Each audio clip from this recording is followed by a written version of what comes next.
Assalamualaikum warahmatullahi wabarakatuh. Perkenalkan, saya Novi Yuliana Diniati dengan NIM 1902677. Nah, di video kali ini saya akan mempresentasikan atau menjelaskan materi tentang tata tulis karya ilmiah yang meliputi perwajahan atau sampul, kemudian sistematika perjenjangan tulisan, kemudian penggunaan kertas, kemudian pengetikan, lalu jarak spasi. Bagaimana sih penjelasannya? Yuk simak. Oke, yang pertama itu perwajahan atau sampul karya tulis ilmiah. Jika dicermati keberadaan sebuah karya tulis ilmiah secara keseluruhan, maka yang pertama kali dilihat dari sebuah karya tulis ilmiah adalah wajah, kulit, sampul, atau halaman judul. Nah, sebagai hal yang pertama kali dilihat, maka penataan sampul ini harus dilakukan atau dibuat dengan semenarik mungkin, terutama karya tulis ilmiah dengan bentuk skripsi, tesis, disertasi, laporan penelitian, dan atau makalah untuk di seminar. Hal ini perlu mendapat perhatian bagi setiap penulis, karena walaupun baku, karya tulis ilmiah bukan sebuah karya yang beku. Kemenarikan sampul sebuah karya tulis ilmiah dapat dicermati dari berbagai hal. Yang pertama itu pewarnaan. Pada umumnya, sampul sebuah karya tulis ilmiah itu polos, seperti hitam, kuning, ungu, atau abu-abu. Nah, yang kedua itu penataan rumusan judul. Judul karya tulis ilmiah adalah bagian karya tulis ilmiah yang menginformasikan rumusan tentang persoalan isi yang ditulis. Nah, yang ketiga itu penggunaan lambang. Lambang yang dipakai pada sampul judul adalah lambang fakultas atau lambang universitas. Jika penulisan karya tulis ilmiah itu dibiayai atau disponsori oleh lembaga tertentu, maka lambang institusi yang membiayai atau mensponsori karya tulis ilmiah itulah yang digunakan. Nah, lalu yang keempat itu ada jenis huruf yang dipakai. Pada umumnya, jenis huruf yang digunakan pada karya tulis ilmiah adalah Times New Roman, ukurannya 14.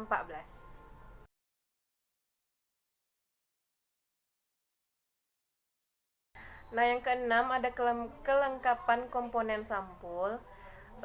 Pada umumnya, komponen sampul terdiri dari beberapa hal, yaitu yang pertama judul, jenis tulisan, identitas penulis, lambang lembaga, nama kota, dan tahun. Nah, yang ketujuh ada posisi pernyataan. Kata-kata, frasa, atau klausa yang terdapat pada judul dapat dituliskan dalam bentuk lurus kanan penuh, lurus kiri penuh, atau seimbang, atau di tengah. Nah, yang kedelapan itu ketebalan tulisan.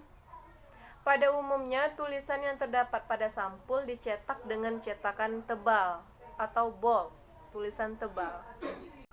Nah, tahu nggak sih, selain pada sampul, perwajahan karya tulis ilmiah juga dapat diartikan dengan tampilan keseluruhan karya tulis ilmiah yang bersangkutan, dimulai dari halaman sampul sampai halaman lampiran. Nah, pada halaman-halaman yang sedemikian berlaku segala ketentuan penulisan, sebagaimana yang dipersyaratkan pada penulisan karya tulis ilmiah. Secara rinci, tata penulisan tersebut akan dibicarakan terpisah. Nah, selanjutnya materi yang kedua itu sistematika penjenjangan tulisan. Secara umum, sebuah karya tulis ilmiah dibangun oleh 3 komponen utama. Yang pertama itu bagian awal, lalu bagian tengah, dan bagian akhir. Masing-masing bagian tersebut juga dibangun oleh bagian yang kecil dan bagian yang lebih kecil. Demikian seterusnya. Pemilah-milahan kepada aspek yang lebih kecil tersebut sangat ditentukan oleh berbagai hal, misalnya pemahaman penulis terhadap masalah atau persoalan yang ditulis, lalu jenis karya tulis ilmiah yang akan dihasilkan. Pada bagian awal dan bagian akhir, pemilahan tersebut tidaklah rumit. Biasanya pemilahan pada kedua bagian tersebut hanya dilakukan secara sederhana, yaitu hanya dalam bentuk subbagian. Tidak ada turunan yang lebih kecil dari subbagian tersebut atau tidak lagi bagian di bawah komponen subbagian tersebut. Pada makalah untuk seminar atau artikel untuk publikasi, subbagian-subbagian tersebut malah terkadang ditiadakan.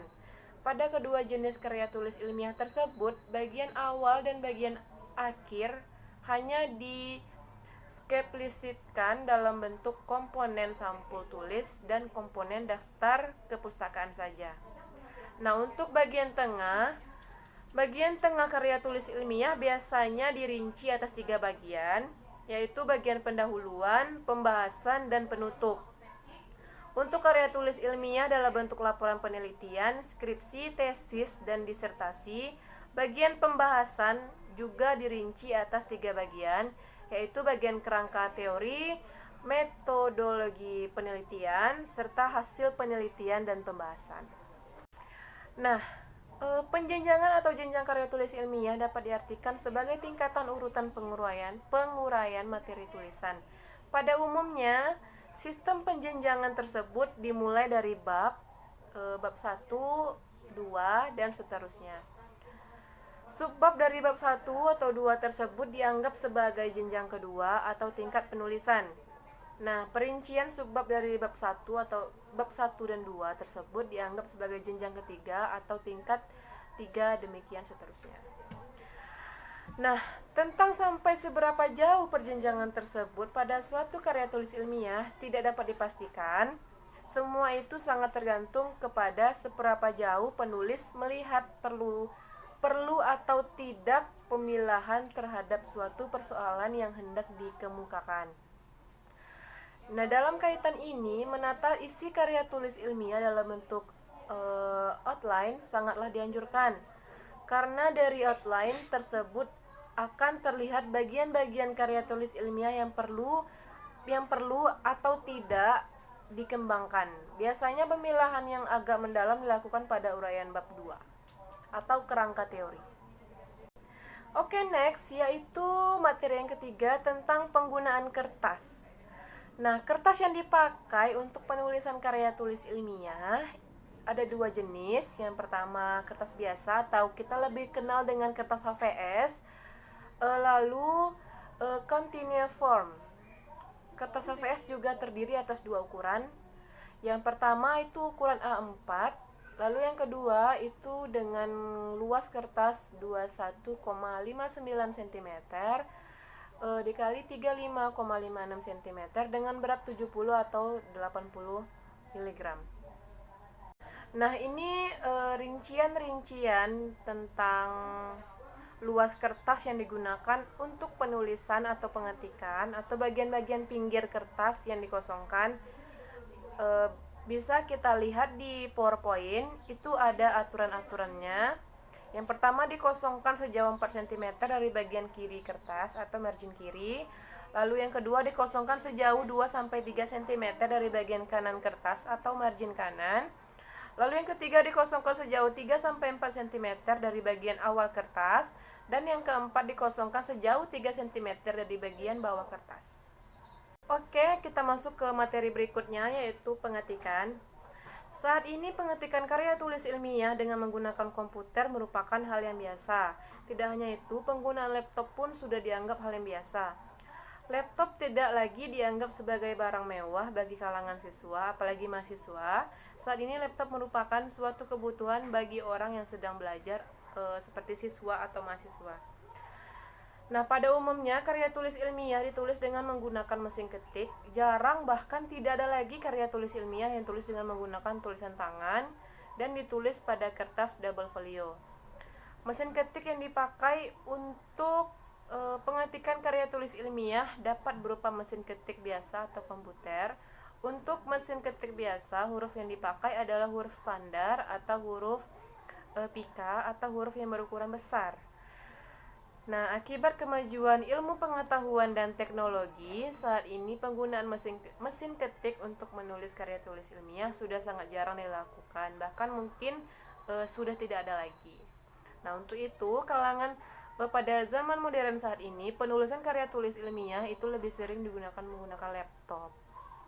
Nah, pengetikan karya tulis ilmiah tidak sama dengan pengetikan karya tulis non-ilmiah.